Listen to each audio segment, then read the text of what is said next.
lot of good stuff this year, man. Yeah, we did. All right, so we're live on Facebook. We're also gonna go live on YouTube now. I Hmm. see there are people already on the live chat. I see Matt. I see Mars. Guys, can you tell us how the audio is? If you have our audio, let us know how the audio quality is. I see Chris. I see Ahmed. I see Mars. Uh, Oh, is our audio yeah, okay? we're live. Yeah, we're live. Okay, let's get started.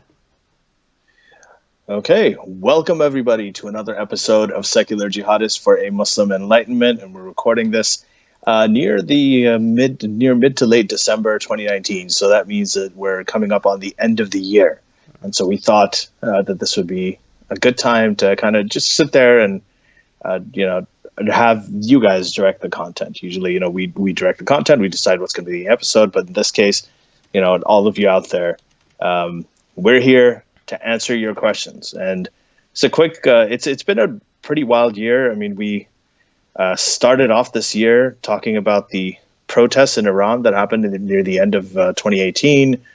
We had so many amazing people on. I'll go through some of them. We had Graham Wood. In case you missed any of these episodes, we had genetically modified skeptic. We had Mohanad Al Sheikhi, who at the time he's a stand-up comedian. Now he's been on Conan. He's been on Comedy Central. He's a writer for Full Frontal with Samantha Bee. We had Hassan Radwan, um, and we had actually a lot of people, a lot of Muslims. We had Mubin Sheikh. We had Faye Rahman, like all these great people. Anyway, I'm not going to go through the list, but go and check it out for sure. And we covered a lot of really interesting topics because it's been a pretty eventful year. Yes. Um, so I'm feeling good about it, and I already have a couple of things. I mean, we already have a couple of things lined up for 2020. Oh no, what's the next year? Is it 2020? Is Yeah. 2020 here? Yes. What the hell? Of course. Holy shit! Okay, then Ali, so I have 20. our first question. Our first question is from Chrissy on Facebook. He's saying, "Do you think Trump is being used or using Christian? Is he being used or is he using Christian evangelicals?" So I think it's both, right? Is he? Is it? Well, it's a mutually beneficial relationship. Yeah, it's a mutually beneficial relationship. But yeah, I mean, they're using him because they've had an immense amount of success with him. So I think one of the bets, I mean, everybody was like, why are Christian evangelicals supporting Trump? He's been married 5 times. He doesn't even know how to say, First Corinthians, Second Corinthians. He said, 2 Corinthians. Remember that? So Hmm. he has no idea. He's most likely an atheist. Why? He's like the most anti-Christian person ever. So why are they supporting him? But then, Neil Gorsuch ends up on the Supreme Court, and Yeah. then Brett Kavanaugh does. And if Trump gets reelected, by the way, if Trump gets reelected, there's a very good chance the U.S. Supreme Court will be 7-2 majority conservative. Yeah. Okay? That's massive. And that's going to stay because these are lifetime appointments. Right. These people will stay on. They're very young, all the people being appointed. They're going to stay on for the next few decades. Abortion is already being banned, like in a whole bunch of different states. Hmm. That's going to go to the Supreme Court. It's a very good chance Roe v. Wade will be overturned. So if I am a Christian evangelical, I'm feeling pretty good about supporting Trump. Yeah. So yeah, the Christians, we have to give them credit. They were very strategic, and it's paying off. So all the people that made fun of them for voting for somebody that doesn't seem to be Christian at all, look who's laughing now. All the Christians, they knew what they were Mhm. doing. They voted based on a long term strategy, is now paying off. Ahmed is asking, what's the one thing that frustrates you about each other? Hmm. The one thing that frustrates me, oh man, frustrates is such a strong term, but maybe because I have a high threshold. Um, with Armin, a lot of times, I think, Armin, should I go first? You go want to go You go. first? You go first. I am thinking. Fuck, man. The only thing what frustrates me about Armin. Okay, so Armin is very, very a stickler for everything being on the dot. Like when we meet like a half hour before, so on the dot at like we're meeting at 10:30 on the dot 10 o'clock. I'm going to start getting the calls. He's very, but I even though it's frustrating sometimes, it is also Hmm. sorely needed, and I know that I need that a lot of times to do it because I'm a little bit more chill. Right. And then I think the only second thing is sometimes like when there are guests responding, sometimes before they finish their answer, you jump in. Mm, But I know I do that too sometimes, but clearly yours is more noticeable to the patrons. So, right. so that's why I'm mentioning it. But anyway, Yeah, that's it. I don't know why nobody but gets bothered when you do it, but it's fine. Maybe I do it more, so I'll see. But okay, this is the only thing that frustrates me about Ali, and it's not his fault. It's my fault because I talk very fast. I think, and I think it just frustrates me when I have to wait for Ali to finish what he's saying, and I just think it's just not. It just not. He just talks very slowly, and I just think it takes forever to make his point, and also because to the guest it might seem new. Sometimes I heard something for a million times, and I'm not hearing it again, and it's just not. So, but but it's not. But it's not his fault because obviously for he when he has an interesting story, a lot of our audience are new, and I want them to hear it. And it's not his fault because he doesn't. I don't think he talks slow. It just my expectation of it because I listen to podcasts on triple speed and on audiobooks on double speed. I think my expectations of how fast somebody speaks is just a little bit abnormal. So that's what frustrates me. But again, it's not his fault. It's on me. Uh, Triple speed, holy shit! Yeah, that's a high thing to aspire to. Yeah, yeah. I think. Yeah, no, I think we could try to improve those things a little bit No, in the you don't. coming. You shouldn't change that because I think people think I Oh speak no, no, I'm too not going to fast. change it. Yeah, yeah. I'm not going to change it. I'm not going to change it. Right, I right, think we are who we are. This is right, what it is. right. So far, I mean, this has been an immensely successful podcast. Okay, like our audience numbers are. I mean, it's beyond what I thought. I thought it'd just be us hanging out as friends and talking, but apparently it's had a lot more Right. impact than I initially thought. So whatever it is, it's working. There are things that could be improved. One thing that's amazing. This is not something that frustrates me about Armin. It's actually something I like. Is that I get a lot of messages saying, why are you associating with Armin Navabi? He's like Yeah. a far right neo-Nazi, and he sympathizes. He's Me too. anti-Semitic, and then he gets all this shit M- about me being a I. regressive leftist pussy. So yeah, I think Yeah. that's fun. So Ali gets messages asking him to leave me because I'm far right, and I get messages asking me to leave Ali because he's a regressive leftist. But we are very happy with working with each other. We are, yeah. Yeah. We're not. We can't quit each other. No. And Um. and and there is and for those listeners, I think this is an overall thing. There is repetition in this, and it's the same kind of repetition.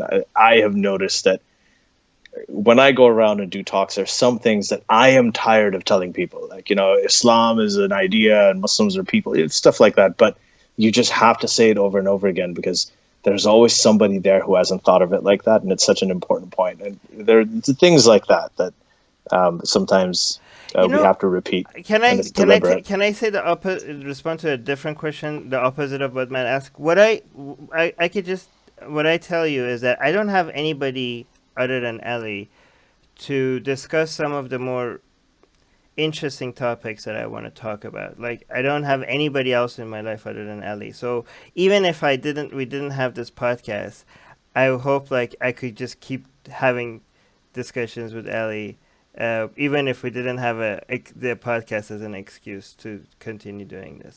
Yeah. Well, I mean, we So did before, so I doubt it would ever change. So I it's the same thing here. So right. So I'm just there's saying my um you know I would do this for even like this is doing these podcasts with Ali is my favorite thing to do, my number one thing to do every week, and um, yeah, same. yeah, Yeah. and yeah. Hmm. So yeah, It's such a great. Yeah. I know it's getting a little bit too Oh no! Don't cre- stop. I love this. Keep it coming. no, This is but great. yeah, yeah. I think And I'm close. yeah, okay. So, Chris is saying when you guys first moved. Oh, Matt is saying, Armin, I know you're in the Philippines. Will you ever visit Manila? You got a huge amount of fans here. Well, you guys set up an event, make me a speaker. I'll be there. But make an event with me as a speaker, and I'll show up. Not just Manila, anywhere else, guys. and Ali as well. Like if you guys want Ali somewhere, just set up an event and contact him and be like, hey, we want you as a speaker. Chris is saying, when you guys first moved from your home countries, did you experience any culture shock, and how did you deal with it? I'm gonna look at Facebook as well. You can answer that first while I look at Facebook. Oh, so culture shock. Um, okay, the way that I grew up is that I was a Pakistani kid from a sort of a liberal Muslim family in a very conservative society of Saudi Arabia, and I was going to an American school, which was an American international school with people from 80 nationalities. So for me, growing up in the 80s in a multi-ethnic sort of environment was normal. And when I first went to Pakistan and I moved there for high school, that's a first time I experienced a culture shock because I looked around and everybody was brown. I was like, this feels really racist. I was like, what is this? Why is everyone here? This seems like a segregationist society. But then, so when I actually ended up coming to Canada, it felt it was the opposite of culture shock. Yeah. I actually felt like I was like, oh, okay, now I feel like it's normal again. So I had a sort of a different perspective of that. What do you think? Well, I mean, before I came to Canada, I've been traveling with my parents all around the world and sometimes alone as well. I mean, I had seen more than 20 countries traveling before coming to Canada. So I was not shocked at all because I lived in London for 2 years. I lived in Germany for 2 years when I was a child. And then I traveled all around the world. I went to, I had my first travel alone when I was 19. I went, so yeah, no, I was very much familiar with how the world works and how other countries work. So not a culture shock at all. In fact, most of the entertainment that we consumed were also American. If anything, um, if anything, I felt like, yeah, this feels like home. You know what I mean? Like I felt like Yeah, finally arrived home. I don't know. That's it's what. it's. I think in Canada it's a little harder to feel culture shock because I don't know. Canada is a strange kind of country. It's actually very different from the U.S. The U.S. as well because if you come here and you just want to stay Pakistani, you came from Pakistan, you just want to stay Pakistani, you kind of can. I mean, I've met But people like that's not what we did, though. That's not what I did. we did. That's not what we did. Yeah. But I'm saying even for But regular people coming from Pakistan, a lot of them just choose to but stay in their yeah, things. but I mean, a lot of, I mean, I was already not Iranian when I was still in Iran. Yeah, no, your case is different. I was speaking about it in a completely different context with the Yeah. point of view of a regular person. Right. So I think the difference is that Canada talks about how it's diverse, whereas the U.S. is more Yeah. of an assimilation thing, and then Canada is a mosaic, and the U.S. is a melting pot. So there's those differences. I recently wrote the forward for a book by it's a really really great book. I'm going to plug it right now. It's coming out in April. It's by a physician named Habib Fani, who came from Ivory Coast in Africa and grew up, in West Africa, the way it is there, and then came to the U.S. and now he's a physician in the U.S. So it's really a total rags to riches story. And he talks about how when he was in the U.S., because when you're in Africa, you're black and everybody else is black, so you don't really feel it. It's very different than the American black experience.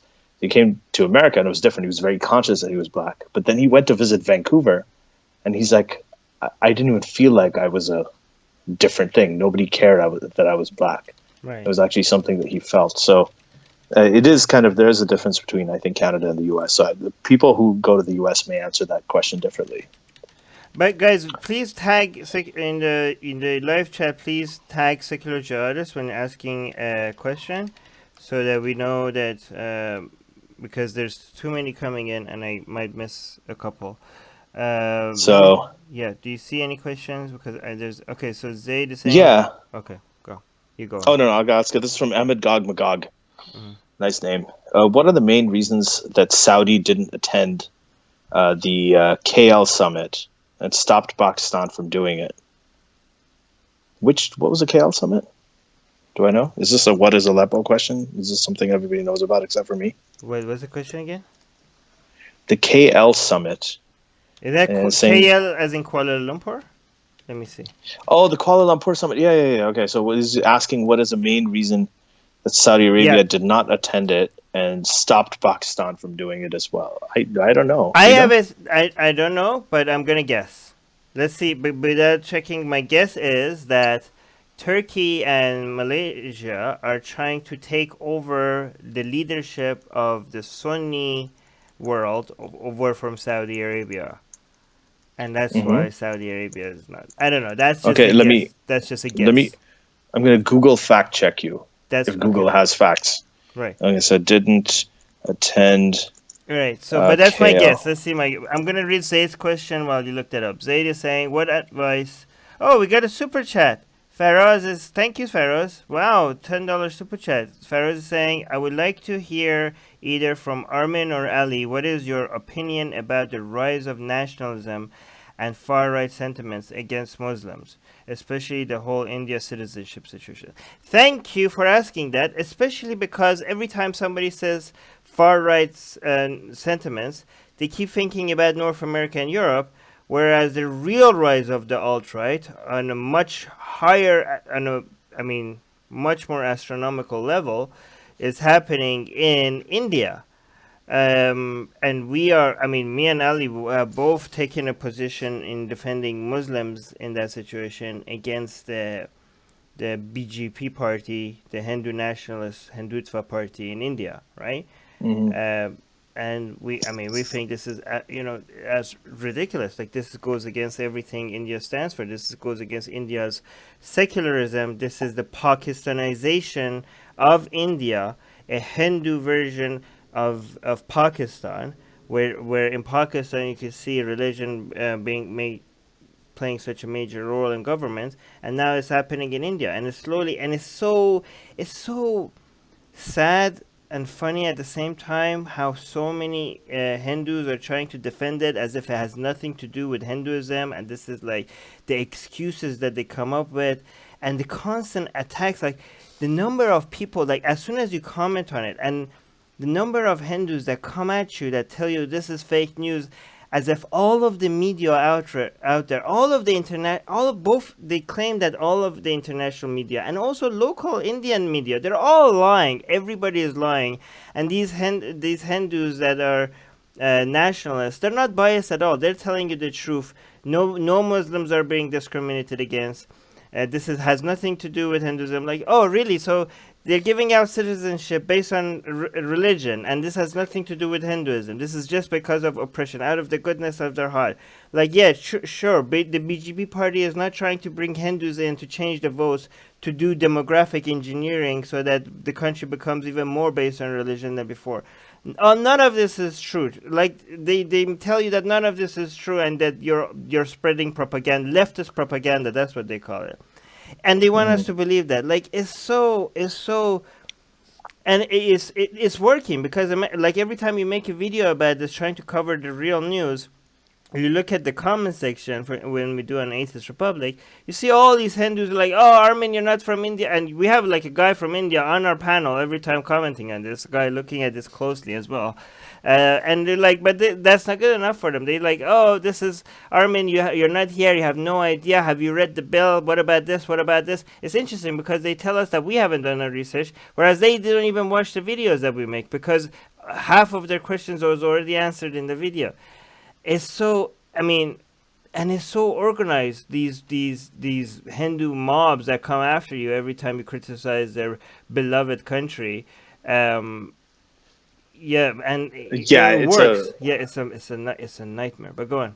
yeah, I agree with you. I think it's crazy. I get it is the most the rise of the sort of far right, the Hindutva nationalists Yeah. is just something it's incredible to watch because it's so reminiscent of the jihadists. I mean, they're just like jihadists force people to say Allahu Akbar. These Hindu nationalists they've got there's videos of them like terrorizing young Muslim kids and forcing them to say Jai Shri Ram, right, which is their version of Allahu But Akbar. It's those like are the whole small thing is things. just, Those are small things. The bigger things are like these laws that are being passed, right? well, yeah, because when it's up there, but it's all connected, right? Right. Because Modi, the Prime Minister of India, is like a very very hardcore, Hindutva Right. nationalist, and then he's passing these laws against people that are completely Mm. disenfranchising Muslim people in India, Right. right? And then prioritizing other people, migrants who come in who are not Muslim, Right. prioritizing them for citizenship. I mean, the whole thing is just And also insane. the Muslims We that are, are already in India, the Muslims that are or the poor, the Muslims that are already in India, they now to provide documents that they're citizens. A lot of them can, but a lot of the poor ones can't, right? But if you're a Hindu, you don't really need to provide much documentation because you're already. I mean, you do, but given that you're Hindu, you could just apply for refugee status and get a Hindu citizenship, right? So a lot of Muslims that are already in India now their citizenship is like up in the air, but there are three things right now in the world, given the number of people that are being affected. There are three topics that need to be headline news everywhere all the time, and they're not. Okay, the way Muslims are being treated like second class citizens in India, the way Muslims are being treated in China, tortured, tortured. Like tortured. we Like, have the comeback of concentration camps, right? it's And no, yeah, and this is not an exaggeration. This isn't like the concentration camps at the south of the U.S. border. no These are actual concentration concentration camps, camps, right? underground things that can barely fit a human being. There's like videos of these people like literally in Yeah, in underground cages. and It's crazy. people are being put in them for the crime of just being Muslim, right? So it's weird that we atheists have to be talking about this because guess what? A lot of Muslim countries are not. Saudi Arabia supports this. No, Turkey is actually doing a good job bringing attention to this. Pakistan is supporting this, so it's insane that But the third one is Yemen. So Yemen, the human rights crisis in Yemen, the human rights crisis in China, and the human rights crisis in India. The number of people that this is affecting is so much more than a lot of these other things that people paying attention to. Like one Muslim, okay? Imagine if one Muslim their citizenship was being taken away in United Kingdom, the whole world would be talking about it right now, right? But hundreds of millions of Muslims in India are now being treated like second class citizens. Oh yeah, well it's in India, it's a shithole. So who gives a shit? Well, who gives a shit? They're your fellow human beings, right? So this is how people think. They don't. These are. But guys, Yeah. like another thing I want to just touch on. You know how I got in trouble for like taking a picture in a Holocaust memorial?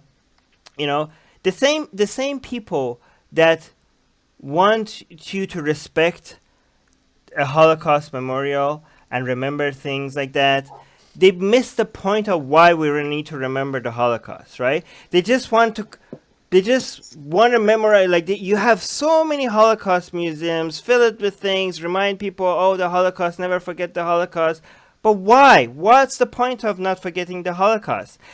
So that we don't repeat shit like this, right? Oh, I swore. So this video No, got you didn't. You just said shit. That's not a swear word. Is that a swear word? yeah, yeah. Our video is gonna get completely deprioritized now. It's fine.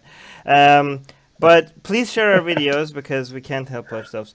But Yeah. well, I already said the Holocaust, so that doesn't help anyways. But the whole point of remembering the Holocaust is so that when you see a concentration camp in China, you're like, yeah, we're not supposed to do this again. Like, I think people just, you know, if talking about the Holocaust is just for the sake of the Holocaust, you're not.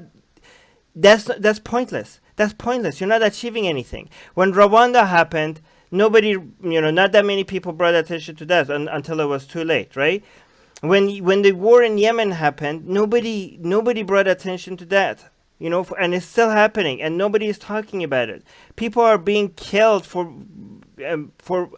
underneath giant countries playing a proxy war, people that don't matter to anybody because they don't have oil, they don't have anything. They're poor. They were poor before the war happened. They're poor, and they're even more poor. Like this is the greatest human rights crisis in the world is happening in Yemen, and nobody's talking about it, right?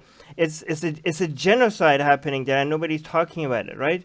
So and people are not talking about what's happening in India. Modi is a Hitler of our time. He is the Hitler of our time, right? He is targeting people based on their based on demographics. They are what's happening in Kashmir, what's happening in all of India. Like nobody's talking about it. They're like, oh, remember the Holocaust. Why? What the fuck? What's the point of remembering the Holocaust? Why is nobody talking about it? If you're not going to apply those lessons. Yeah. If you're not going to apply those lessons, there's no reason. You think we're just supposed to respect the memorial? Is that the whole point of everything? Well, do something with that memory. Anyways, go on. Yeah. No, I agree. So, going back to your thing about the Kuala Lumpur summit. So, the Malaysia's Prime Minister Mahathir Mohamad bemoaned the state of Islam, defended the meeting. So it's a meeting basically to discuss the state of Islam, and it was shunned by Saudi Arabia, and it's super backed by Qatar and Turkey and Malaysia. Yeah, but why was it shunned by Saudi Arabia? It's not really clear. They think that the Organization of the Islamic Cooperation, the OIC, thinks that it's they just have disagreements with that. I don't know that. Well, that's my guess. My guess. Somebody tell me if I'm right. My guess is Saudi Arabia is feeling threatened. They're taking away the crown because Saudi Arabia didn't play the proxy battle war very well, right? Iran is playing the Shia proxy battle very, very well, and Saudi Arabia tried to counter that by becoming the leader of the Sunni world. And it really sucked at, like it really failed many times. We have so many examples of how Saudi Arabia failed at doing that. And now I think Malaysia and especially Turkey wants to lead in that. By the way, we got another super chat. Yay! I was just going to read it out. Okay. So another super chat. This one's also from Ahmed Gog. Thank you. He's saying, "Love you guys. Thank you very much." Also, people listening, join that Patreon. God damn it! Yes. If you go to patreon.com/sjme and you want to support what we do, you can do it for as little as $1 a month. You literally just do, so you can actually do that if you want to. If you can't, that's also perfectly fine. Loads of people share our content. That's a great way of doing it and giving us reviews on iTunes. Talking about sharing, thank you. Chris is saying YouTube already has a myriad of topics that you can't talk about without getting demonetized. Honestly, I don't mind getting demonetized. I wish YouTube demonetized every single video that we have. But what really hurts us is that YouTube deprioritizes our videos. That's what really hurts us. So demonetization is not an issue because we don't really rely on ad money. We don't care. We rely on our patrons to support us, right? But when you deprioritize our videos, that means that our videos are not being shown to anybody, and that makes it really hard for our videos to grow, to gain more new audience, to find more people that might discover us. That's what really hurt us. So that's why we really need you guys to actually share our videos. But go on. Yeah. So Emmett is saying, her super chat question is, what makes a bad guest? Any guest that you found difficult? What makes a bad guest? Boring. If they're boring. If they don't talk. Right? If you're just like sitting there and you ask questions and they give you short answers. And then you have to ask them a question. And you have to fill it up. Yeah, I think that's what I was going to say. Yeah. If you ask a question, they're like, yes, no, I don't think so. And then like, okay, all right. And then that's when we end up talking more. I can't think of any specific examples. Yeah, another super chat again by Doorknob Head. Really? Oh, I didn't see that one. But let me get to one more question. Well, do you want to get? Let me just get to one more question from Mars that I was going to do before. And then we'll get to the Doorknob Head one. Mars is saying, if/when Trump gets elected, how do you see it affecting the work of liberal and ex-Muslims? Boris Johnson ran over Labour recently. I can't see it going differently in the States. So I feel like that's a simplistic comparison because the left isn't just the left. Like now the liberals there is the left, like the Jeremy Corbyn left. And then there is the liberals, the Labour, what it used to be before Corbynism. Right. And And the thing is that the majority of people, if you look at Canada's election, right, recently, when Justin Trudeau got reelected, whatever you think about Justin Trudeau, the thing is that Justin Trudeau is more of a socially liberal, fiscally semi-conservative, semi-liberal kind of thing. Mm. And that is, I think, what most people want, more than conservatism and more than far leftism. The problem with the U.S. is that if it goes the direction of the far left, the sort of Bernie types, and I'm saying this as somebody who really likes and respects Bernie, but disagrees with him, and I actually like him a lot. But I feel like if it goes in that direction, goes far left, the way it did with George McGovern in 1972, look up the Electoral College map for 1972. Just Google it. Electoral College map 1972. 49 states went red. There was only one state that was blue. George McGovern, far left guy. And people say, well, you ran Hillary and she didn't win. She got more votes, right? First of all, she didn't win the Electoral College. She was democratically elected, but not constitutionally elected. But at the same time, people like Hillary, when they've run, they've won. People like Bernie, when they've run, they have lost. And they've lost really, really badly, just like Jeremy Corbyn did. So What? it really depends what the Democrats decide this Mm. time in the primary, which road they're going to go down. Hmm. If they're going to go down a sort of a rational, sort of liberal kind of platform, then I think they have a very good chance of beating Trump. If they go down the Bernie or Warren Wait, um, who do you thing, think you have a good chance with? Like I Biden? think if they have, Really? yeah, if they have a mainstream, like somebody like, I uh, honestly I, think they I, have a better chance with Bernie than Biden. no, they don't. The Okay. math doesn't play it out because the reason, so this is a little bit complicated. I'm not going to talk about it too much, but in the Rust Belt states, which is the reason that Trump won eventually over Hillary, Hillary was a bad candidate, right? So, the fact that he actually won over her was because of the Rust Belt states, Mm. Pennsylvania, Michigan, Ohio, Wisconsin, like those places. Now, those places are places where Joe Biden is loved massively. People love him there, right? So because he grew up in Scranton, Pennsylvania, grew up blue collar. He's got a great personal story. So people, and it's amazing. All Online, right, but people hate Joe Biden, mm. but in real life, in the 3D world, he is not. He's far ahead in the polls, and none of the squad people can understand. None of the Twitter folk can understand why. Mm. But then Twitter was also saying that Labor was going to win, right? And Right. Labor Well, lost miserably. another reason why maybe what's happening in with Labor is not comparable to what's happening in the U.S. is that Labor, I think they made a bad bet on Brexit, right? Mm. They were trying to play it both sides. Like Both sides, yeah. we're gonna have another referendum, and people are like, oh, okay, then let's go with the other guy. So I think that gamble played. I mean, originally, if you look at what the previous election, Labour was like, "Oh no, the vote is the vote, and we're gonna just have to respect people's choices," and they did better then.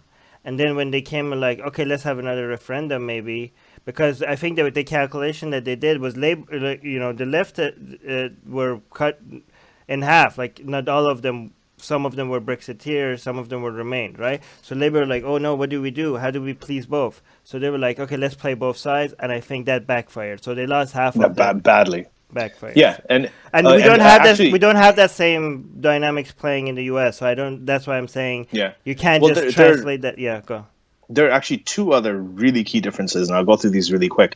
The first one is Corbyn's sort of anti-Semitism, his apology for anti-Semitism. Hmm. In the U.S., Democrats, right, the Jews, the vast majority of Jews vote Democrat. It's a Right. huge part of their coalition. Hmm. And the Jews, they tend to, like, a lot of their donors and But there's everything not like that that. many of them, so that doesn't make that much of a difference. Well, I mean, this is okay. I'm going to sound like a conspiracy theorist, but right, Oh a no. lot of them have a lot of influence. Like American Jews, like they write a lot of the op-ed articles, things like that. So Okay.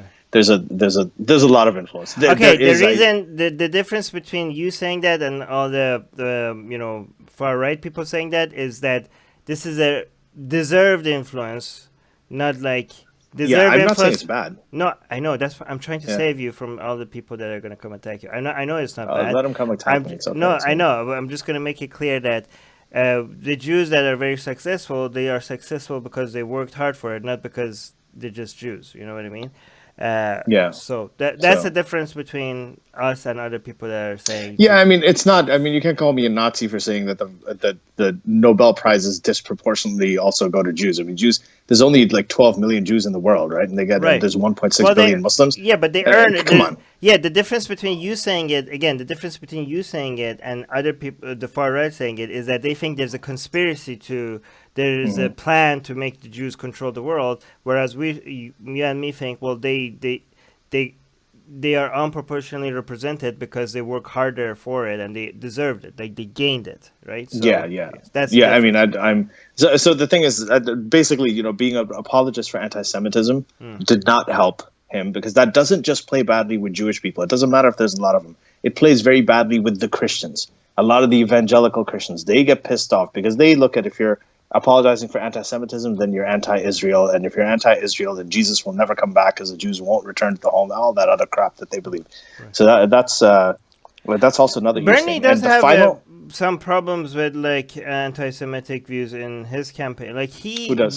Bernie, like I mean, not as directly as Corbyn, but Bernie, for example, he brought Linda Sarsour back on. Did he still? Mm. Is she still in there? Like I don't know. Yeah, yeah, she's still in there. And it was interesting in the That's last debate, insane. when he actually said straight up, he's like, I defend the right of Israel not only to exist, but I defend their right to live in peace and security. He's like, but we shouldn't just be pro-Israel, we should be pro-Palestinian. And I kind of agree with that. I think that has been U.S. foreign policy. Right. So I don't think that should be controversial. And the last thing I have to mention this is Boris Johnson is fucking brilliant.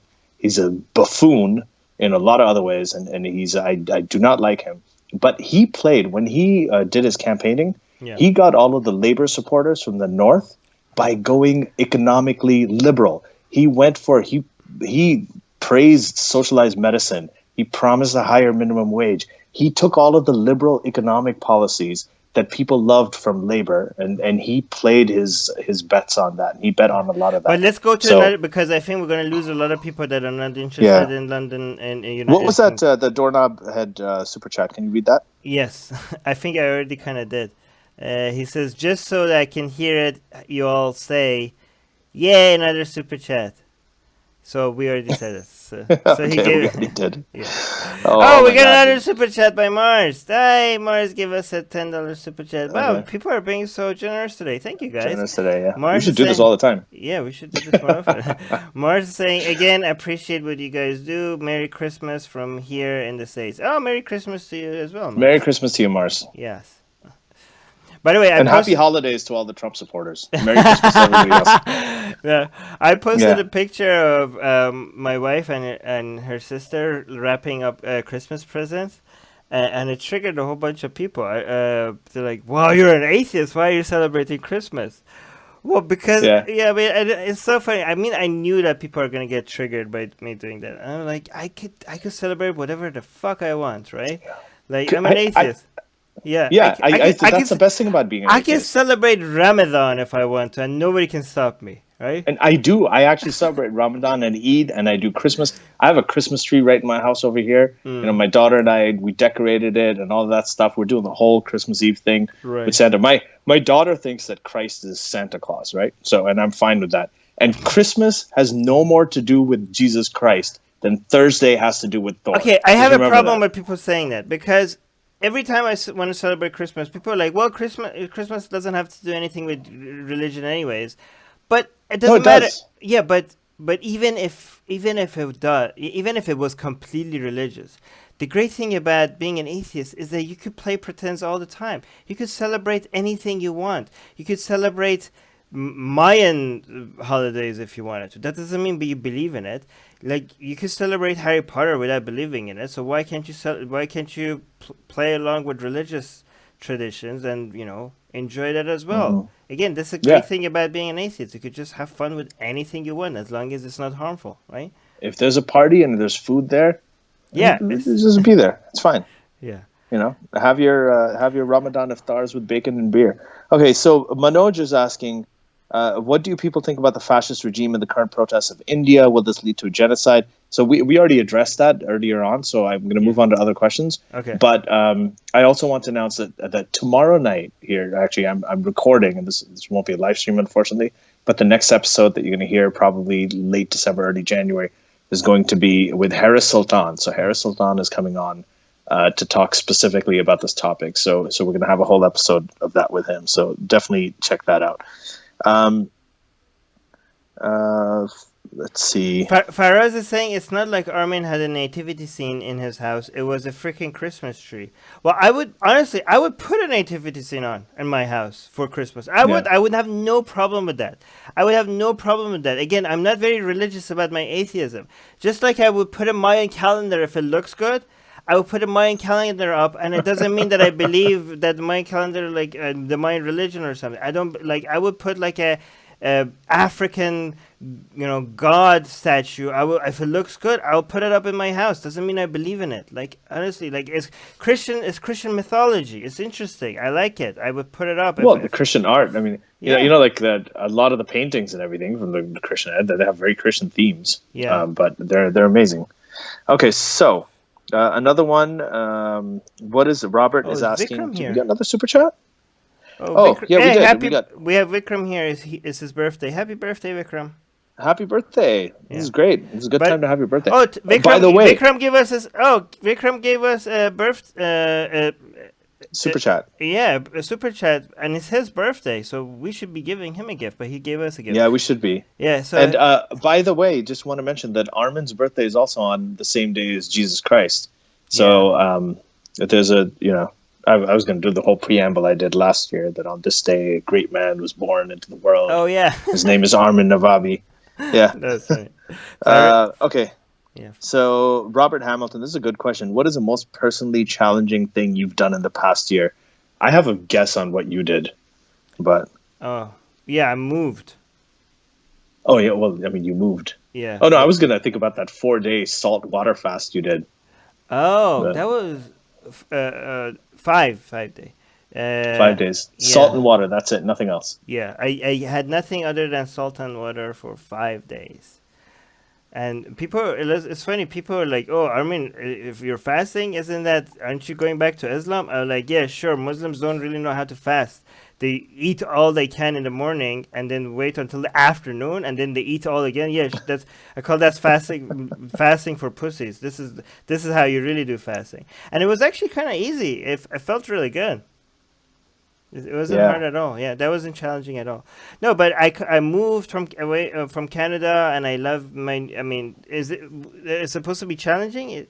It was hard to set up, but it paid off. So that was the most challenging thing I did, I think. Well, I mean, judging from all of your Instagram pictures, it seems like you're really, really challenged. It looks like this guy's like regular day-to-day Instagram photos are like other people's once-in-a-lifetime vacations. It's like fucking ridiculous. Anyway, but I think it's amazing, man. I think you made the right decision too. Even though Canada misses you. But hey, our timing, I think it works better now. Yeah, it does. Our time difference. Weirdly still. So, by the way, since now I'm in the Philippines, if you guys, anybody in Australia or New Zealand, if you guys want to invite me to any events, I'm closer to you guys now. Also in the Philippines as well. Yeah. Okay. And wait, I have to answer that, but I don't really have a good answer. I feel bad saying I didn't do anything challenging, but you know what? It's a more personal thing. You know, my daughter turned 3 this year, so from the age of 2 to 3, there's a lot of people, for them, parenting sounds really easy. And by the way, we're going to have a future episode. And Armin, I don't know if I told you this, but we're getting a secular parent who's going to be talking about how to raise, secular children and parenting, because I thought that would be. So I found that now, she's growing up and she's getting like consciousness and self-awareness, that I just, as a dad, I feel like there's been some sort of pressure. It's been amazing. Like it's a very pleasant kind of thing. But at the same time, I found it a little, I have found it challenging. For me, it's been a little harder. I think people find parenting a lot easier. I don't find it as easier. I feel like I need to do more. I'm more OCD about it. So not OCD in terms of, being a helicopter or tiger parent or something like that, but I just don't want to be, the asshole who gives her daddy issues. So that kind of thing is that it's for the first time in my life it's coming into my mind. Mm. Like I'm conscious about it because um, I don't know. I had my kid late, right? So I had her when I was 41. So I was very, very set in my ways. I wasn't planning to have children. I didn't necessarily want to. And then this whole thing completely changed it. So I found that very challenging this year, but it was a labor of love. Right. So, Nice. um, We got so another for all the super other parents chat. out there too. We got another super chat. Oh, Gmail. Hey, thank you very much. Gmail user. He's saying hi Ali Rizvi and hi Armin and hi Hello. back. And thank you back very in. much for your super chat. Yes. Next question, Kartik Karula. What do you think about Tariq Fatah? Let's not comment on individuals. Yeah, I'd rather not. Like, I just. Okay, here's a philosophy I have. I don't think it makes sense to comment on any individual or a country. If you ask me, like, what are your thoughts on Israel? What are your thoughts on Palestine, Armin? Like, my question, I will respond with a question: which of their policies? Or if you ask about individual, like, oh, what are your thoughts on so and so? Like, about which of their statements or which of their I positions, disagree. which I of don't their think it's like a country. positions.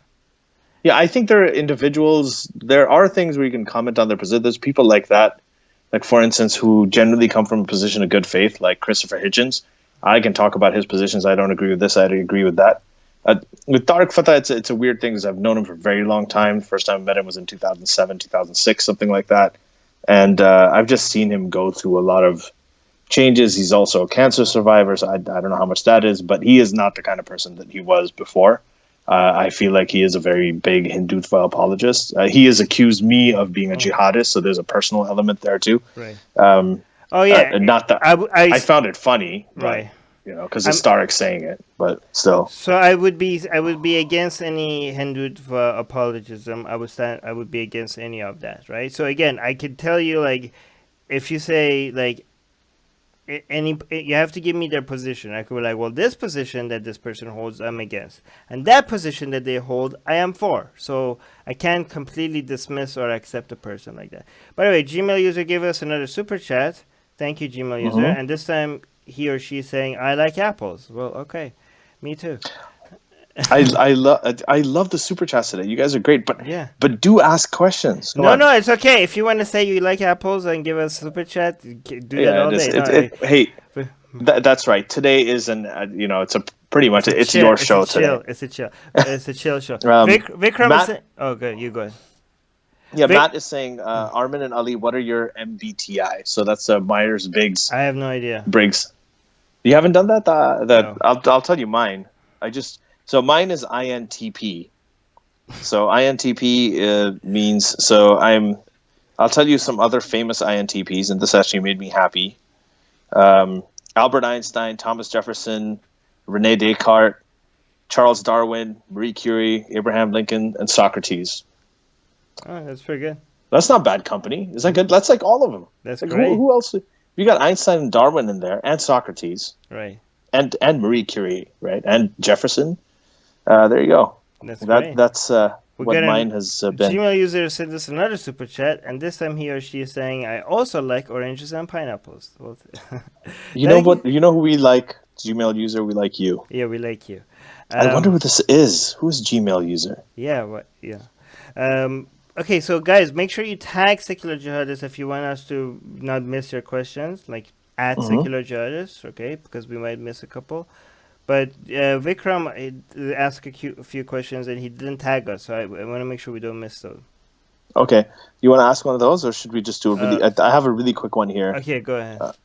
One track is saying, "Which guests do you really want in 2020?" Richard Dawkins. Yeah, there you go. That's what. And here's the thing: I've been trying to get Richard Dawkins on for the longest time, but Yeah. it's first of all, he doesn't. First, they told us he doesn't do podcasts, and he wasn't doing them. But then, Outgoing God came out, and he is doing podcasts. So, we're kind of making some traction. We're both on good terms with him. I Yeah. mean, I know that he likes us. Yes. Like and we've been told that uniformly, but he hasn't come on. Another person who I'd really like to have on, potentially, and I'm gonna, well, I don't know if I want to announce this one because it may actually happen. But anyway, I won't go into that. I'm sorry, I shouldn't have done that. but still, That's such a tease, it is. hey? I know. I just realized. But who else apart from Richard Dawkins would you say you want? I really want to bring in some more Muslims, more imams, if we can, like of any type, right? Yeah, More, I yeah, go on. no, I said I want to bring in Linda Sarsour. I've always wanted to Linda have her Sorcerer, on. yeah, if you can, man, that would be amazing. Guys, Hmm. tweet at these people, tell them to come on our show.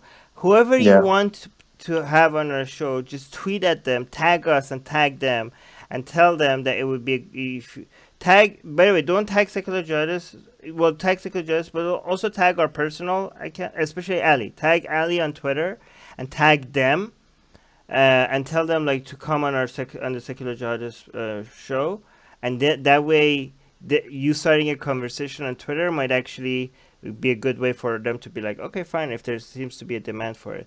Gmail user keeps giving us super chats. and Uh, we keep on reading it because I love it's, it. I think it's great. So now they're confessing. We don't want to assume their gender. uh, They are confessing that they cheated on their math midterm. right. And you know what? Hey, that's okay. That's okay. We forgive you. I was, but let's do this. Like based on these tests, like I like apples. I also like oranges and pineapples. I also Wait. cheated on my math exam. Do you think this is a guy or a girl, or neither? Hmm. Let's play that game. I This is think dedicated to J.K. Rowling. it's a guy. It's a dude. And Chris also. I think Yeah. I think it's a guy too. Yeah. And now he's saying, "Sorry, I meant to say math final." Keep it coming. This is the best thing Chris also I've said the seen. super chat. Wow, you guys are nice. Thank you so much, Yeah. Chris. Yeah.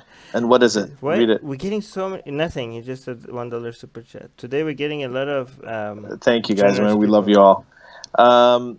Okay, so we have You, let's go. if you get to Vikram, ask Uh, a question. GV is also. yeah. So GV is Robert's saying which. asking. Okay, go. It's the end of the decade. What's the most important world event that has happened over the past 10 years? Past 10 years. 10 years. So Oof. that means 2010 to now. Let's see, around roundabout. I honestly think it is.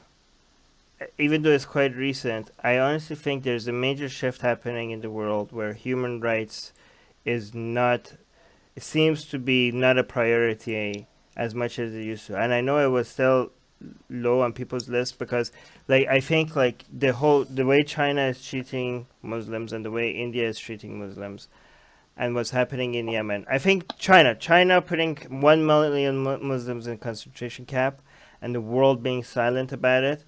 I think that's a major because to me it's a major shift. Like we came out of World War II and the world said never again, right? And even though there were a lot of failures, it did seem like the world was getting its act. It was and still is getting its act together. Like human genocides were not seem to be a thing of the past, right? I mean, it still happened, but the number of violent deaths are dropping.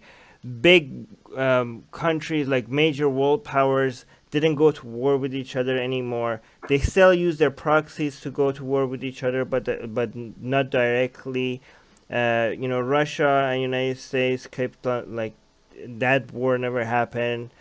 People were coming out of poverty and still are coming out of poverty at a massive scale, and it's still going in that direction. I'm still hopeful for the future, and I still think things are going in the right direction, even though too slow, but still in the right direction. But Mm. I think what worries me is that we're bringing up back concentration camps, and we are normalizing, demographic engineering, and treating people like second class citizens, and the world is not having a major reaction to it, right? Um, I mean, and I think if things going the same way, United States is going to stop being the world's superpower. And even though I criticize United States for its hypocritical stance on human rights, for example, they call out Iran on its human rights violation, but they don't call out Saudi Arabia. They're buddies with Saudi Arabia. They put and the United Nations put Saudi Arabia at the head of the Human Rights Council because of politics. So they're hypocrites when it comes to human rights stance, but at least they have a human rights stance, right? At least the United States has stance. At least United States is one of the only countries that has taken a position against China. Other countries are completely silent about it. So even though I'm critical of United States stance on human rights, I think China, which will replace the United States as the world superpower, is going to be not even act like they care about human rights. You know what I mean? Like they just Yeah, it's going to be China. Like we're going to turn like less and less countries are going to care about United States putting them on a blacklist. Like in like 10 years from, I think this is the beginning of a new trend where United States telling you that we're not going to trade with you because you don't have a good human rights record. That's going to mean less because you're like, well, that doesn't matter because China is going to give us money anyways. Like China is going to yeah, matter more than United States as a trading ally, and China doesn't care about your human rights record. yeah. And I think I that's a very very dangerous shift that we're moving yeah. into. Yeah. I don't think so I agree with a lot of that. I don't think that China is going to become the next superpower. I feel like you're going to have, instead of a unipolar superpower like the U.S., you might have a more multipolar world where there'll be Well, a lot of economic that's still powers. danger. That still means that So you're that's why I agree with the rest of it. Yeah, yeah. because I still think that the rest of what you're saying it stands. But I think it's very, very important to see where the U.S. goes. If I could go back, I think you said 10 years, if I could go back maybe 12, 13 years, I would say social media is probably the biggest event, the Mm, explosion of social media. I feel like people's ideological sort of, proclivities were already becoming siloed with cable TV, where the conservatives were only watching Fox News, liberals were only watching CNN, MSNBC or whatever. And the problem is that and this is around the world. I'm just giving U.S. examples, but it's like that around the world where it's not just an ideological difference anymore, where everybody watches the same newscast at night, but it's a matter of people blocking people who disagree with them and all that stuff, and thinking of the other side as evil, mm, thinking of the other side does not care about people, human rights, the country, or whatever, the world, at all, and mm. they're completely wrong. I, And thinking that and this is I think that this has been very, very significant. It's allowed like a game show host to become the president here. It's allowed this guy in the Philippines. He's president in Brazil. You're seeing all of these people who don't really have the experience. Like, nobody cares about experience or qualifications for a job.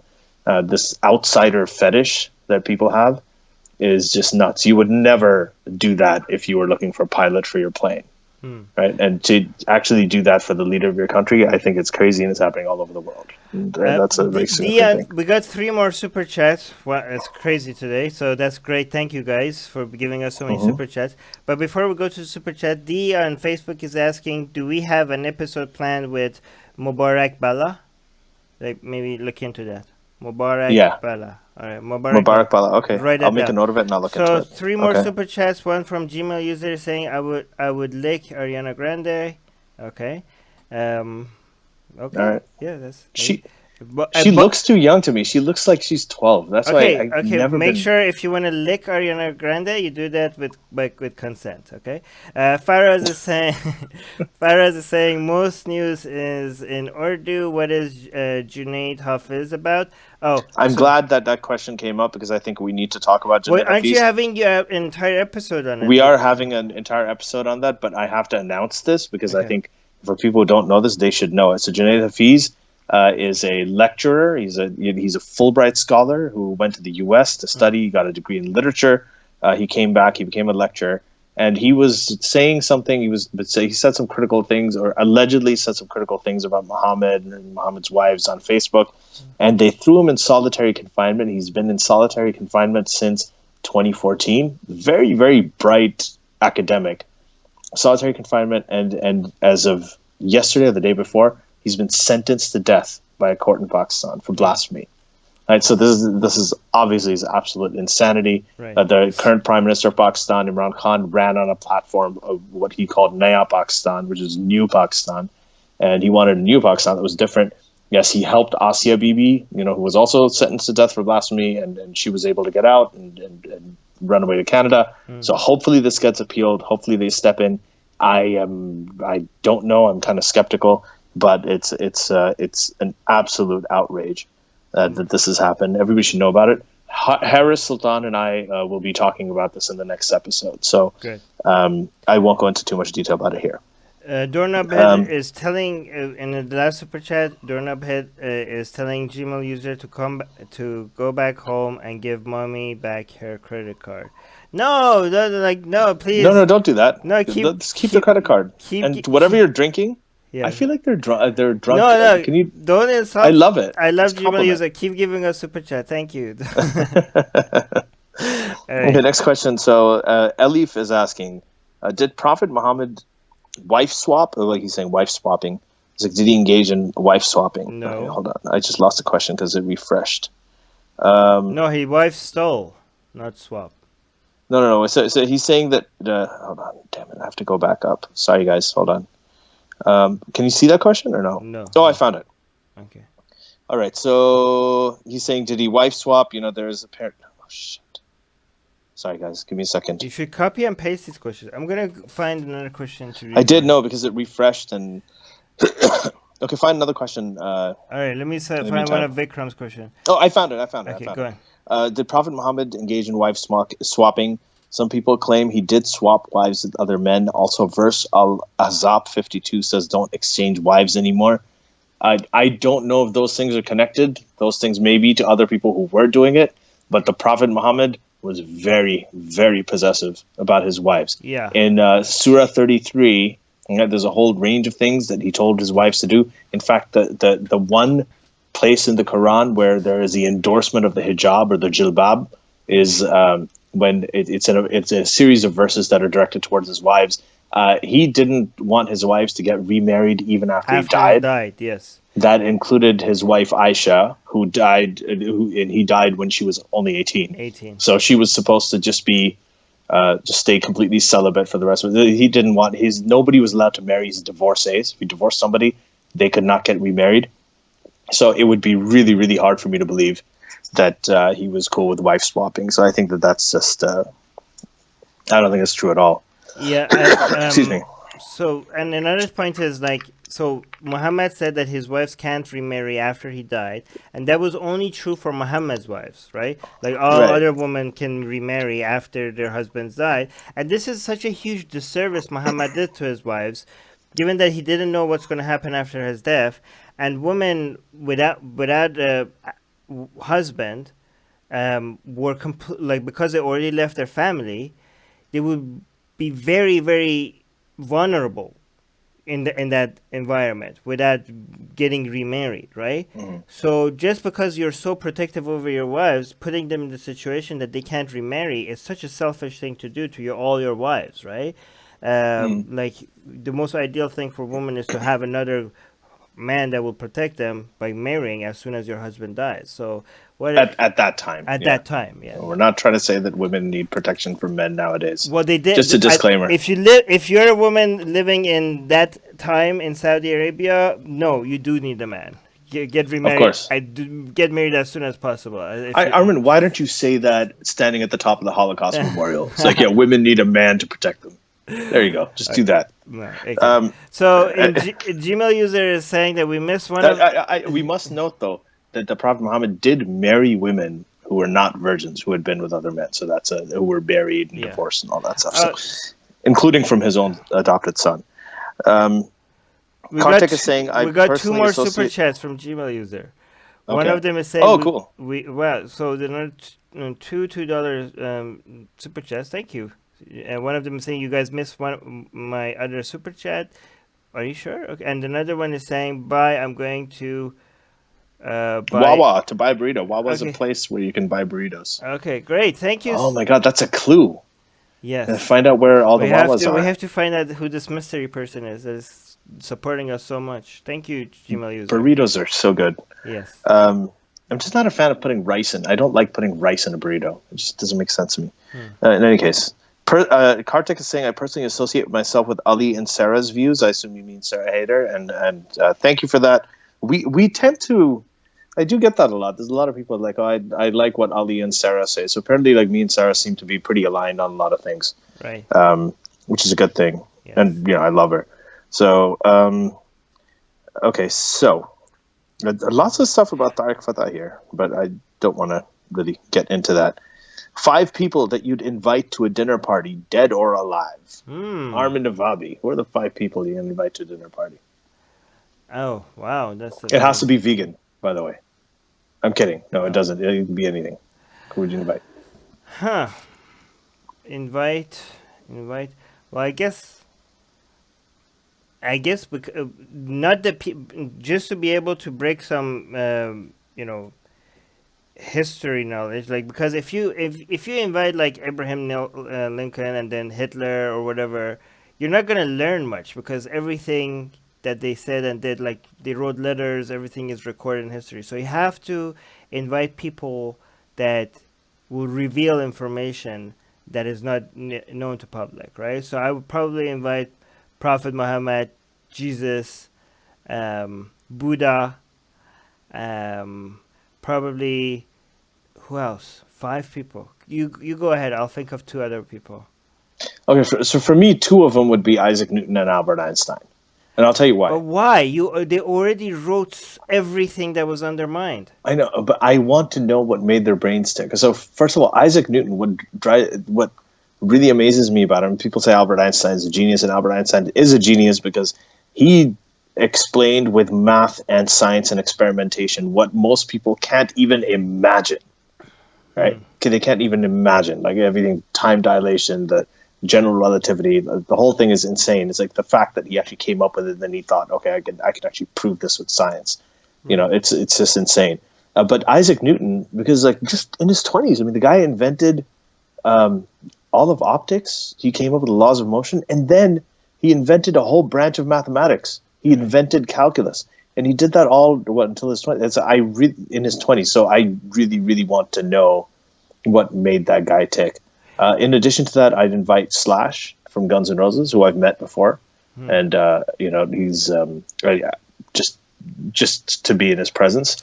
And then the Prophet Muhammad, I'd invite just because I want to know. I was like, what the fuck were you thinking? What was going on here? I need clarification. Right. And then finally, the fifth person would be my ex from 2007 because I just really liked her. That's cool. It'd be good to see her again. I think who's the L. Ron Hubbard? I would invite him. I'm not going to name her, huh? Wait, is that his L. name? Ron. Hubbard. Is Oh that it? man, why would you want to? There's so many L. Ron See, Hubbards that we can invite to the show. no, There's so many people like him. I think you're being selfish by who you're inviting. I'm not thinking about the people that I would have a good time with. I'm thinking about people that would reveal a lot to. Like, I could go and just take notes and come reveal a lot of information to It's a history. fucking dinner party, Armin. He's not talking about an academic conference. Yeah, but I'm He's saying, gonna. who would you invite to a dinner party? Just sitting there, you're drinking Yeah, but with them, you're shooting the shit. you have the only opportunity to reveal a lot of information, whatever it is. It could be a dinner party, it could be a pool party. If I'm bringing people back from the dead and asking them for some information, I'm gonna bring people that there's a lot of gray area about what's real history and what's not. No, it's a dinner. The advantage of a dinner party is like the Prophet Muhammad's there. You can get him drunk. You'd be like, hey, yeah, have another glass of wine. Yeah, tell me now. Talk. Tell me more. Tell me Right, more. I want to know. That's what I want to do. I want to get the Prophet Muhammad drunk and get him to talk. right. And the And that's next and the advantage of a dinner party. You the can't do it at a conference, at a panel.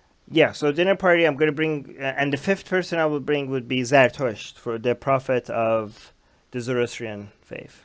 That would be. Yeah, that'd be kind of interesting too. Yeah. Okay. Cool. Well, Abraham. Anyway, we could go on forever with this stuff.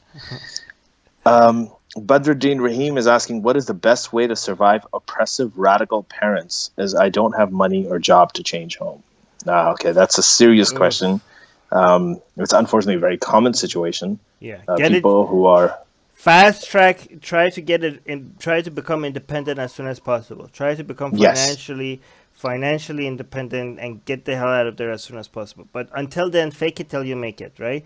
Until then, if don't risk anything, but try to not get out of that situation. Figure out how you could make money. Work online. Go get skills that you need to. Video editing skills are really good. They're always be in hmm demand, I think. Go sell your services on Fiverr and get out of that household, right? Yeah, that is the number one thing. And I actually wish, I hope, it's not really a wish, it's very doable, that more sort of ex-Muslim and secular Muslim organizations start focusing on how to make money, because it's actually not that hard to make money nowadays. It's not, when I was growing up, I had to either do medicine or engineering or choose a lucrative career, go to college and all this stuff. But now you really can monetize your passion, because you have a worldwide audience and distribution online. So you can do that, and it's I think we need to actually provide training and sort of formal guidance and have programs like that for people who are ex-Muslims, especially women and girls who are in tough situations, to show them how all different ideas in terms of how to take what talents you have and what skills you have and how best to find ways to monetize them. Because financial independence, once you have financial independence, that is a key to being able to do pretty much anything nowadays, Ahmed unfortunately. is saying, "What's Armin? What's your favorite book from the shelf behind you? A top two. Can I just give you the top one? Okay, top two. Okay, top one is this one. The No, not this one. Where is this? Where is my Selfish That's the Gene? magic of reality, That Richard is Dawkins. Magic of Reality, but I'm looking for Selfish Gene. I know Oh, I the have it. selfish gene. Yeah, okay, I know I have it somewhere here, but my favorite is the Selfish Gene. It's somewhere Yeah, around here. Um, yeah, it's a this. brilliant book. Yeah, It's amazing. It was written the year I was born, in 1975. Oh, That's when it was really? published. And Yeah, 1975. second favorite has to be. Second favorite has to be Enlightenment Now by Steven Pinker. Enlightenment Now is an amazing book. Yeah. And what's really amazing about it? Do you know what's really amazing about it, Armin? What? There's That many things. specifically concerns ex-Muslims. Oh yeah, yeah. That's We're all in it. that mentions you. Well, I'm not in it. Well, You're in it, it. well, it mentions me and it cites my book and all that stuff, but it also mentions everybody else, like Sarah Hayder, and it mentions like a lot of the Doesn't mention me. ex-Muslims. So, huh? Doesn't Oh, he mention me. didn't. No. What about Atheist Republic? No. Well, it should. Yeah. Second edition.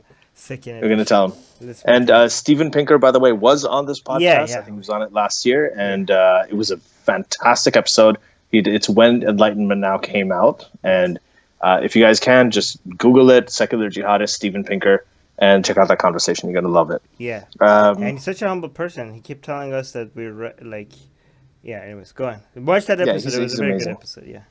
So another question from Naqib Mirza about what we think about India and China. I think we've already talked about that quite a bit. So since we have about 20 minutes left, let's just move on and do some quick ones. And by the way, we're probably not going to get to all of your questions, and I apologize for that. That's inevitable when we do something like Ask one this. for Vikram since it's his birthday. Okay, ask it. Ask the Vikram one. Oh, Do you have it in front of you? No, I don't. Okay, so we'll do that one for last. So Vikram, stay tuned. We're gonna actually make sure that at the end we get one from you because it's your birthday. Zayed Dalak is asking, what advice do you have for young atheists in the Middle East in Muslim families? So there's a lot of advice in terms of what you can do. Let's say connect with other atheists in Muslim countries, connect with people who got out successfully, like people like Rana Ahmed. We've had Salma Zahrani on this show. Connect with people like Yasmin Mohammed and Jimmy Bangash, both of whom, they're running Free Hearts, Free Minds. Connect with organizations like Ex-Muslims of North America, like Muslimish, like Freedom from Religion Foundation, the Center for Inquiry. All of these organizations will help, and they have some resources in terms of what you can do. But again, what we said before, what Armin talked about, is first thing you should try to do is just get financial independence. It can be a little harder in Middle Eastern countries, but if you can do that, you can break out of at least your immediate surroundings, and that is your first step. Yeah, shorter answers because to get to as many as possible. Okay, so Ahmed Gog. Okay, so do you think in the past decade has the ex-Muslim narrative changed, especially on social media? I think it's Armin, become. you want I to? think it's become more nuanced, especially, and I think a lot of us have Yes. gone. Yeah, and a lot of us have gone in different directions, and I think that's a good thing that we don't all sound like each other. Hmm. So people could like compare, and not treat like ex-Muslims as if they're all just like a unanimous group of people that agree on everything, right? So Yeah. I like the complexity. Unity shouldn't be dependent on agreement. I think people should learn how to work in a movement for a cause, without demanding that we agree on everything all the time. And I Hmm. think a lot of people, and I'm being pleasantly surprised to notice that we have been able to do that. Right? It seemed like our movement was breaking apart because people were like, "Oh, you're left, you're right. Why did you say this? I find this offensive." But I think it didn't came. It got separated. A lot of people tried to do like purity testing, having ridiculously high standards that everybody has to meet before they could accept each other. It Everybody seemed has to think the same way.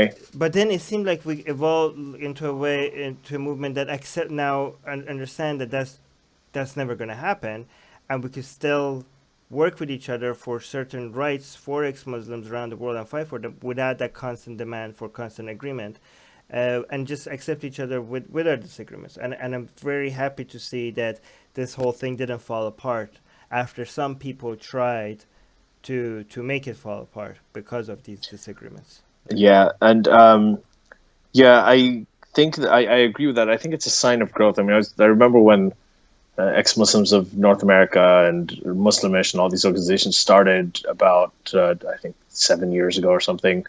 Um, and everybody, it was a small community. There were very few people that were out. Council of Ex-Muslims of Britain as well.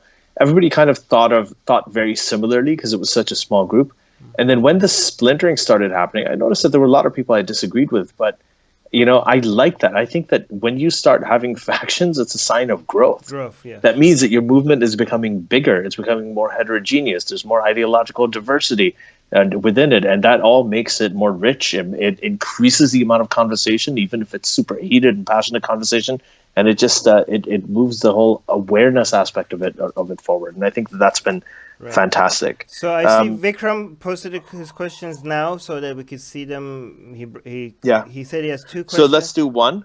Oh, okay. Let's if they're Well, short, we can let's do so two. the question one is how to criticize Islam without promoting racist, bigoted agenda like great replacement.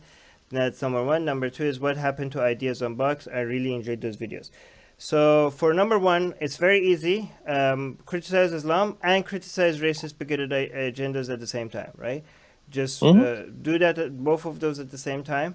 I'm actually the problem with the second one is like YouTube doesn't seem to understand that when you're talking about the racist white supremacist idea, that you're not actually advocating them.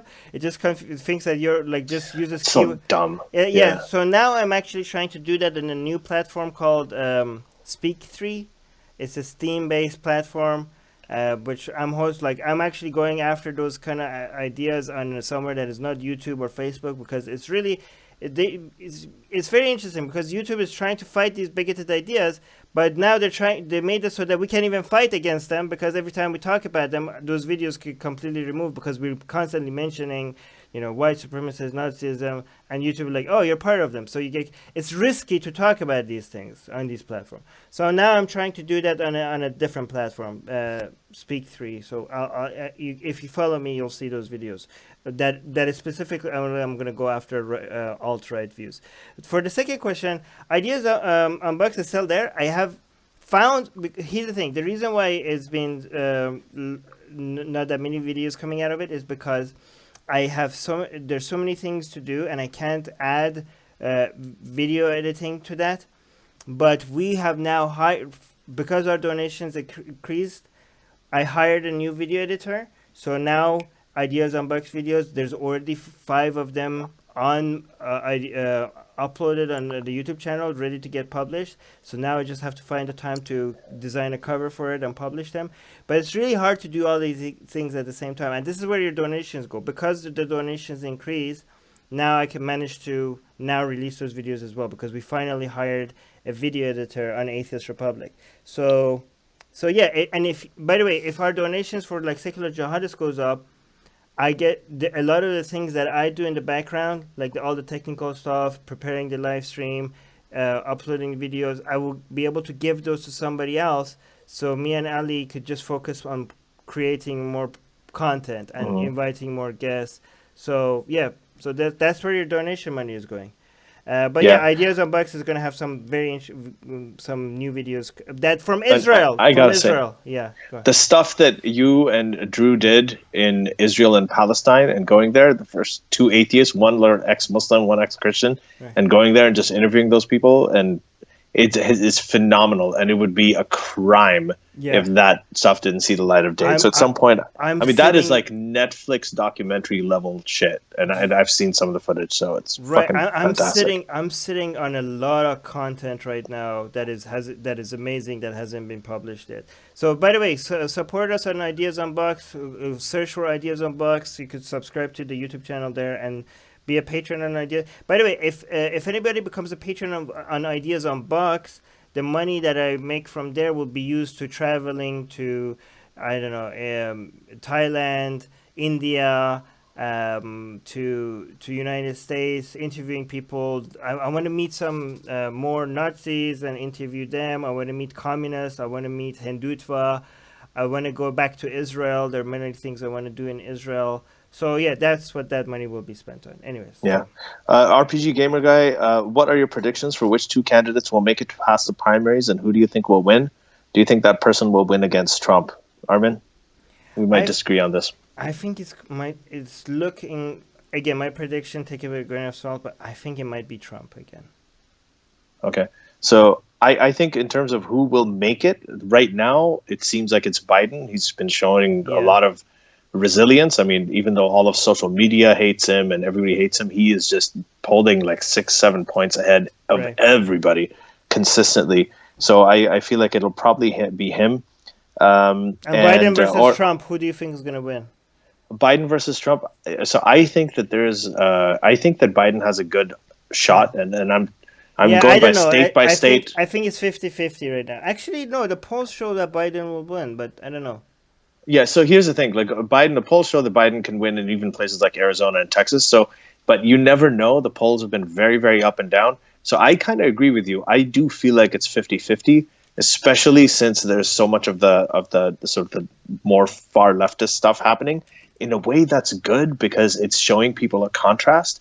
And with these far left and the mainstream liberals arguing against each other in the debates, it looks like they are going to train themselves. Whoever comes out, they're going to be able to be in a better position to So go against them. here's the thing. But I but I think think there's a good chance. There is a chance that Trump could win just because the Democrats are so good at snatching defeat from the jaws of victory. yeah, I think it depends on turnout. If it's high turnout, I think Biden or like Trump will lose. I don't know whoever the Democratic nominee would be. And I think if there's a low turnout, Trump would win. Because the problem with polls is that it doesn't adjust for turnout, right? So if with a lower turnout, I think Trump will win. Yeah, I have to say one more thing. So Impeachment is politically terrible. I understand why they have to do it, but impeachment is like one of those things. Nobody cares about the impeachment. Most people they're not worried about it. It just feels like a vendetta to a lot of people. I don't think it is. I think it was completely legitimate, but just politically, they need to get this over with as soon as possible, get it done, and move forward. And Nancy Pelosi, to her credit, completely agrees with me. She never wanted to get into it, and when she had to get into it, she wants to get it over with quick. So imp- I think that'll be a big thing. impeachment would have been great if it was on Trump's support for with Saudi Arabia over the killing of people in Yemen. That would have been a great impeachment. It's actually And you have against. to impeach every president. Yeah, okay, so the thing is that is against the United States Constitution. That is taking money for Saudi Arabia and taking from Saudi Arabia for a position for a war against innocent people. The only problem with that impeachment would be that Obama did it too. So and the Democrats also are in the pocket of Saudi Arabia. So that would have never become an thing that they would impeach Trump on. But if that, but that would be that would be something that, first of all, should have been higher on priority for impeaching Trump. And also, it would be something that if it was getting so much media attention, more people would be anti-Trump because of that. I mean, this Ukraine stuff is not resonating with people, right? It's not making people that don't hate Trump. Like people that hate Trump already, they're gonna hate him always, right?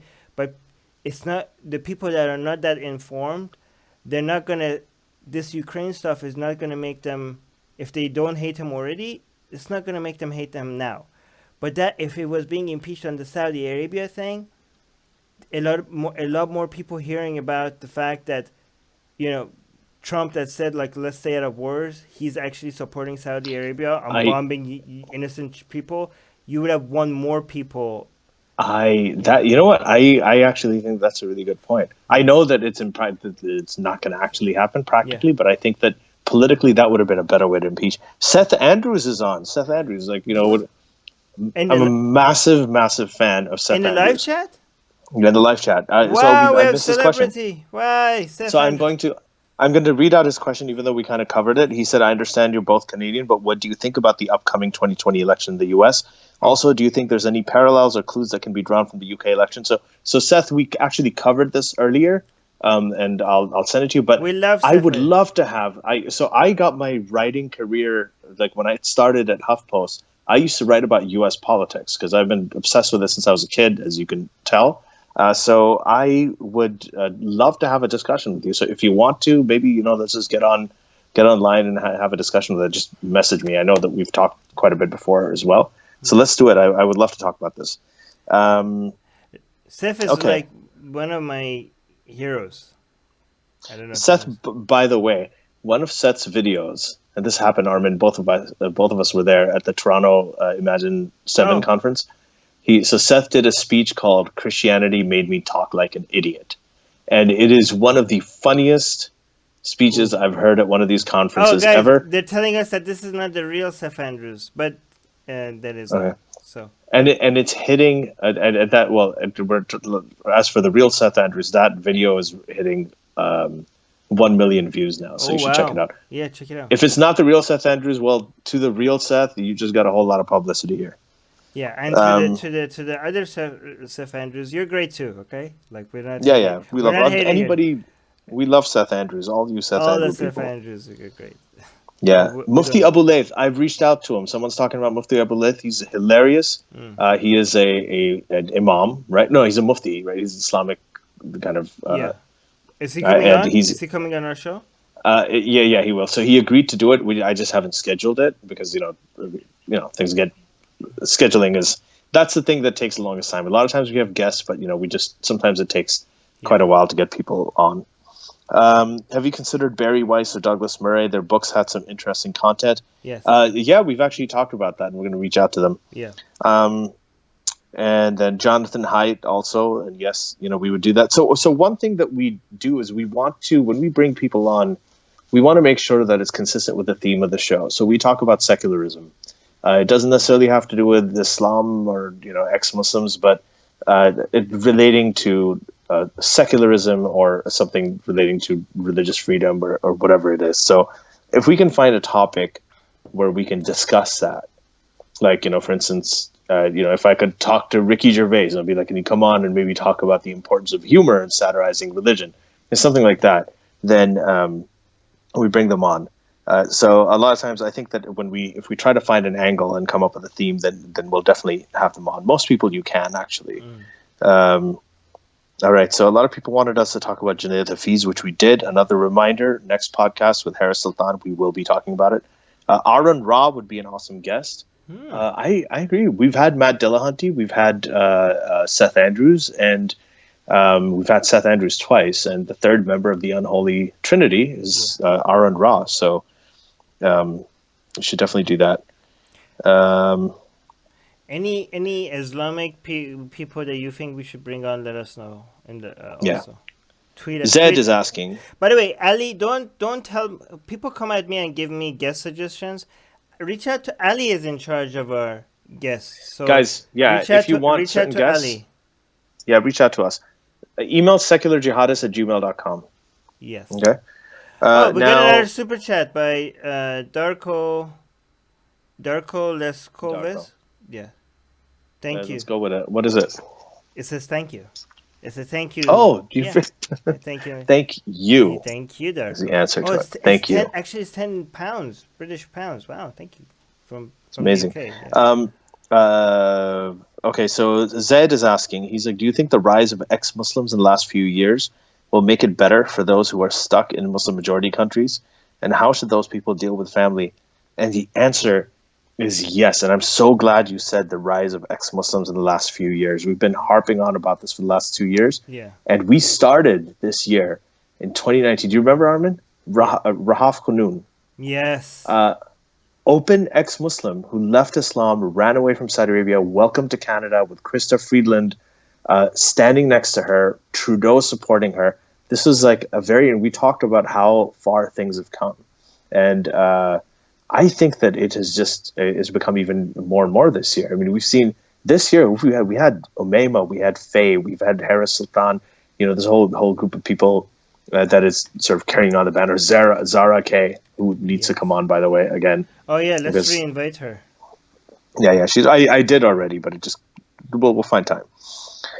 In any case, so yeah, I absolutely think it's made it easier because I think visibility is important. Visibility is more important than anything else. Harris did a thing with a very prominent actor in Pakistan, Hamza Ali Abbasi. Yes. There's a very, very famous guy there.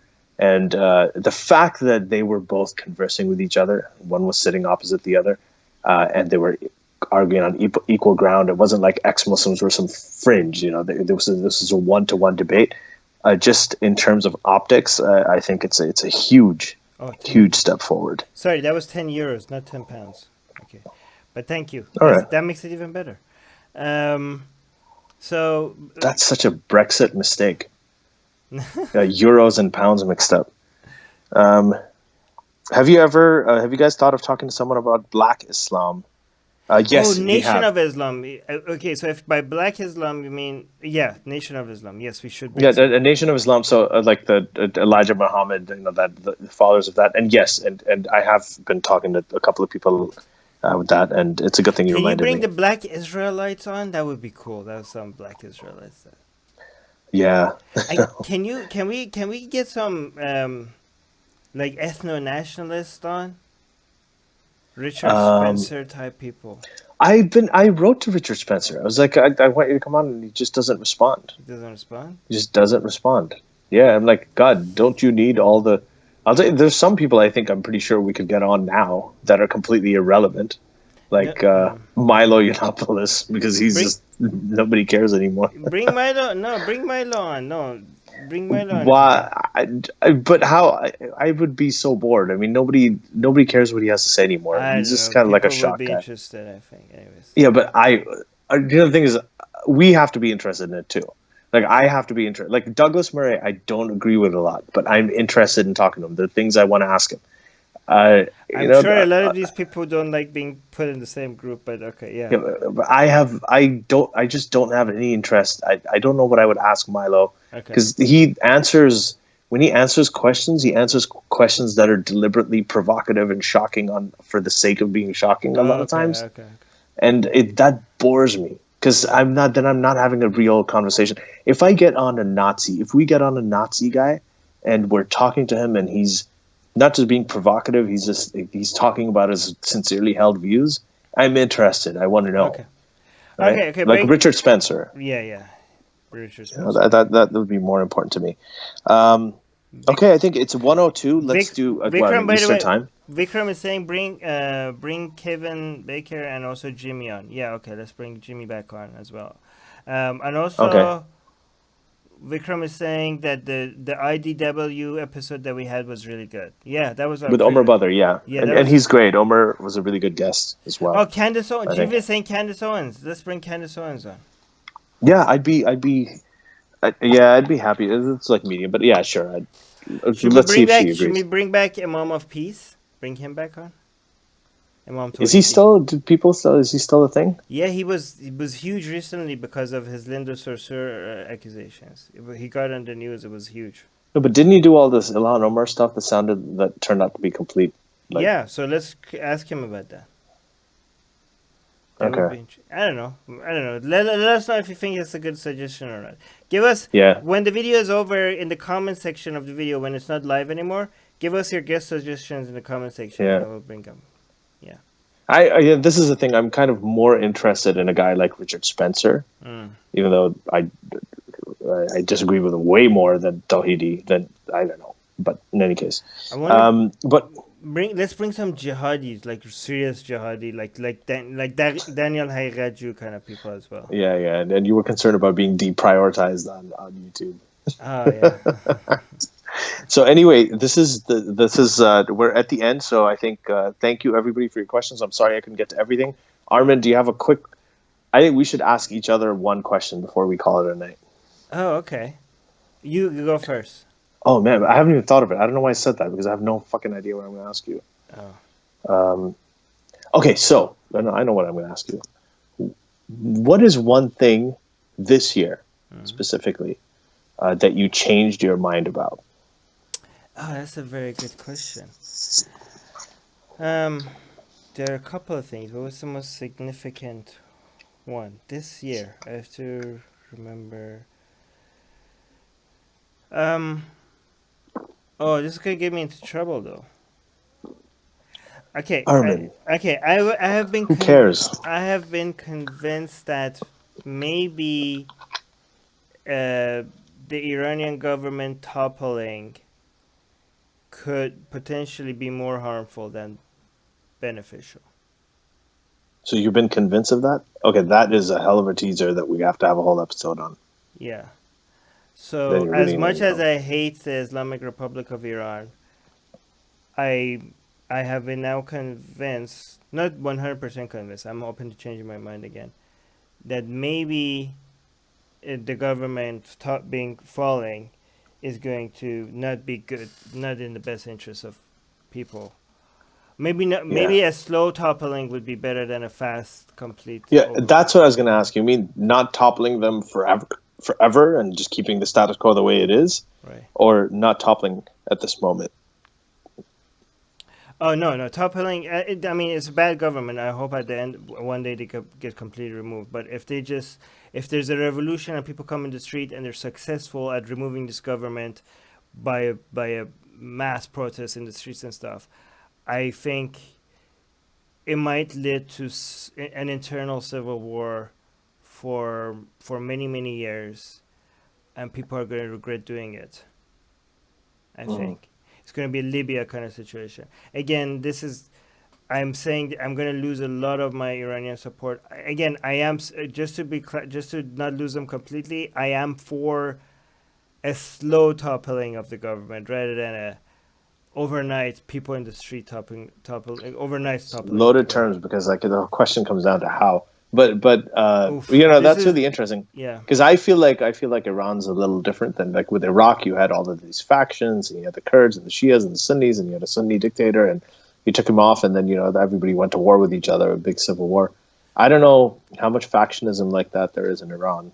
I yeah. feel like If it's this government falls, what's gonna everyone's Persian, everyone's Shia. I mean, I don't know. So if this government falls, what's going to happen is that the Arabs will want independence, the Turks would want independence, the Kurds would want independence, the secularists would want blood. They're going to go after the imams and they're going to want to kill them, right? Without any due process. And, they wouldn't want revenge. The Shias are not just going to sit back. The religious Shias, they will still want whatever replaced this government to be somewhat Islamic. It's going to be a mess. And I really don't know how they're going to deal with that. Anyways, that's what about. So, my question is, by the way, we got another super chat from Matt. 125 pesos. Ali, Well, that's Filipino, right? yes, Filipino Yeah. pesos. So Yeah, go you're on. saying, what are your MBTI personality type, Armin? Now that you guys have very interesting personalities, I'm very curious. I don't know. I'm Okay, gonna do okay. the test. I'm gonna go do this test only for you, So Matt, that's because I'm not very interested in myself. I think yeah. so, but for you, I And might go do the no, you should test. do it. I'm curious to see what you think. What you are. I am an INTP, I Matt. So I already talked about that earlier on as well. right. But thank you. Thanks so much for your super chat. Yeah, thank you, Matt. And so I'll close with the one thing where I changed, and I think that before I was more in line with, you know, if there is something that's true, then just say it. Don't worry about messaging whatever. Just say it like it is. This is something that I know that we've talked about before. It's kind of like that, but now I do feel like messaging matters. I feel like storytelling matters. I don't think it's just about what you're saying, but how you say it, Mm. and how you frame it. Because I think that there is a lot of, and you can't control it to endlessly because there's always going to be somebody who's going to jump on you, and that's not the reason, by the way. Not because you're going to piss people off, just because of authenticity. I think that certain things that come from certain perspectives should be said because I my new goal is really to reach out to the liberals. First, it was criticizing the liberals, the regressive left and everything. That was really important. But now I feel like the conversation's moved on to, all right, how do the regressive left exists? I still identify with a lot of things on the liberal side, but how do I actually make the connection instead of just always criticizing them? And that is sort of a goal for me right now, Okay. especially with everything that's happening. But anyway, we can talk about that later too. So Um, Vikram is saying, really enjoyed this show. Happy birthday, Armin. Oh, thank you, Vikram. Merry Christmas and Happy New Year to everyone here, including Armin and Ali and the chat. Ah, thank you, yeah, Vikram.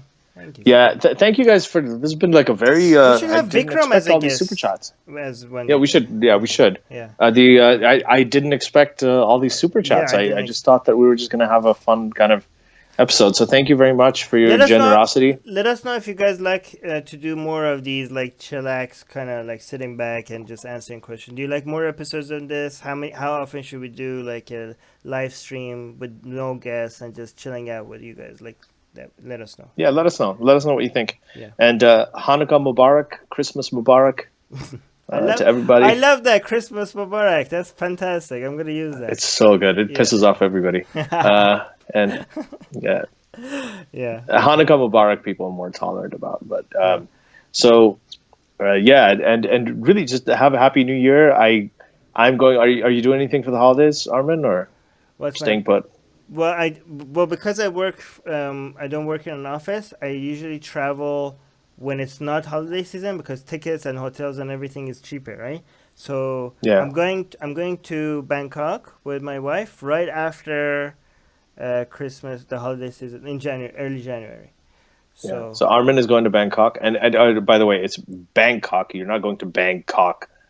So just that okay, in terms of how yeah, you pronounce it. Yeah, yeah, I am a dad. I told you. yes, yeah, okay, Uh, yeah, guys, I'm going to my brother's place. It's somewhere in the U.S. I don't want to say where it is, but where the whole family is going to be there, all the kids and all the siblings, and so that's going to be a lot of fun. I always look forward to that every year. So oh, until the new year, and hey, before the new year, we are going to. This is a year-end roundup, but before the new year, we're also going to be. I'm going to be talking to Harris Sultan. So yeah, patrons, everybody who's a patron, will probably hear that episode before, before 2020, and we're going to talk about Junaid Hafiz. We're going to talk about the Hindutva rise and all of Modi's policies and these new laws, immigration law, or citizenship laws in mm-hmm. India that are happening, and a whole bunch of stuff with Harris And Sultan. again, another So reminder: if we get once we get 500 patrons, we're our patrons is growing. Like so, but once we yeah, get to 500, we're at I think 300. I don't know, 30 now or 20 something. But I don't know, but once we get to yeah, 500, we're gonna start translating our shows to Arabic, Persian, Urdu, Bengali, Malay. So please, where a lot of our audiences are. yeah, Yeah, we're a lot of audience there, so please become a patron. We're getting close.